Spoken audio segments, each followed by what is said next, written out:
Sebuah pulau kecil bernama Pulau Pendek di Kabupaten Buton, Sulawesi Tenggara terpampang di sebuah website. Pulau seluas 240 hektar ini ditawarkan untuk dijual. Selain dijual, pulau yang dikenal memiliki hamparan pasir putih, laut jernih, dan rumah bagi banyak lumba-lumba ini juga disewakan untuk kegiatan pariwisata. Pemerintah setempat mengaku tidak pernah ada satu pihak pun yang pernah datang dan berkomunikasi terkait rencana penjualan pulau.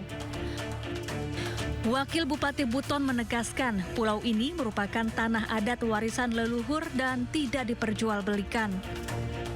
Cuma sampai saat ini saya perlu tegaskan bahwa tidak ada itu penjualan pulau.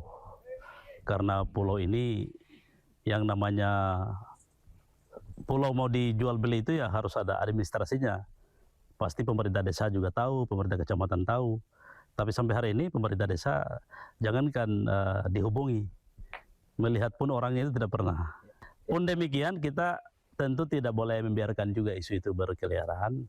Itu statement kami sebagai pemerintah, ini tentu tidak boleh terjadi. Karena ini adalah aset yang ada di pemerintah Kabupaten Buton.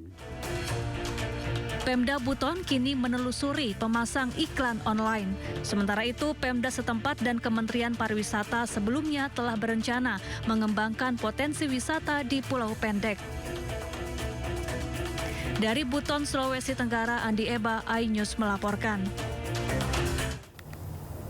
Informasi selanjutnya, pemirsa, Presiden Prabowo Subianto meminta aturan segera ditegakkan di bandara yang berada di Morowali, Sulawesi Tengah. Iya, Presiden meminta jajaran menteri terkait untuk tidak pandang bulu dalam menegakkan aturan. Di Indonesia ada bandara yang tanpa ada otoritas negara. Satuan Tugas Penertiban Kawasan Hutan Satgas PKH menemukan bandara yang beroperasi di kawasan PT IMIP Kabupaten Morowali, Sulawesi Tengah. PKH dalam Instagramnya mengungkap bandara ini beroperasi tanpa ada otoritas negara seperti bea cukai hingga imigrasi. Seluruh kru yang berada di bandara PT IMIP bukan merupakan otoritas negara.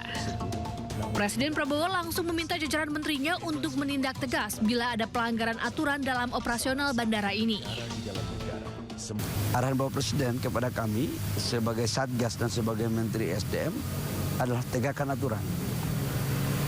Jangan pandang bulu, karena nggak boleh negara kalah dari apa yang terjadi yang kurang pas dan atau melanggar hukum. Sementara itu, Kementerian Perhubungan pastikan bandara yang berada di Morowali ini mengantongi izin dan terdaftar sebagai bandara khusus. Kemenhub juga tegaskan telah menempatkan personilnya di bandara ini. Tahun yang lalu.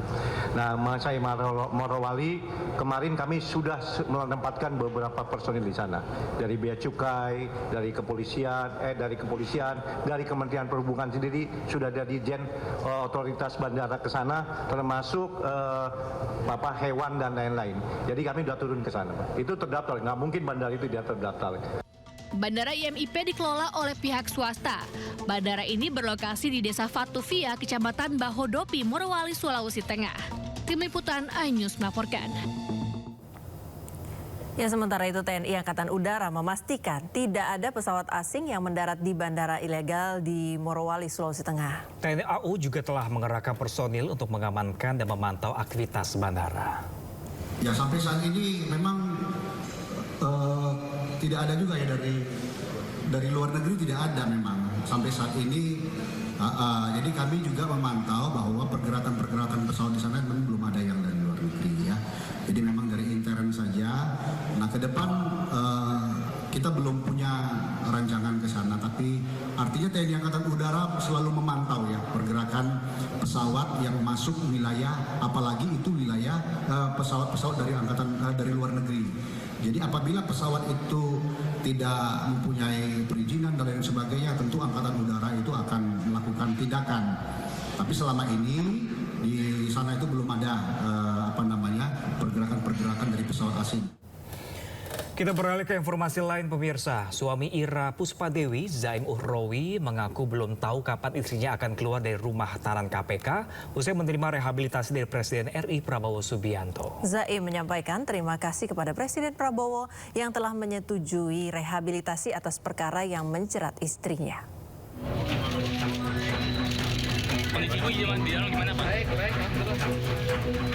Tadi ngobrol apa aja Pak dulu Pak? Suami Ira Puspadewi, Zaim Uhrowi, mengaku belum tahu kapan istrinya akan keluar dari rumah tahanan KPK usai menerima rehabilitasi.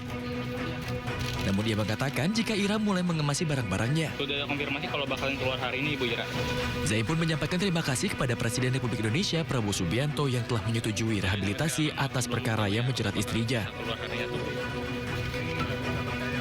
Tentu kita sangat berterima kasih kepada Presiden. Ini sesuatu yang tidak kita duga, tetapi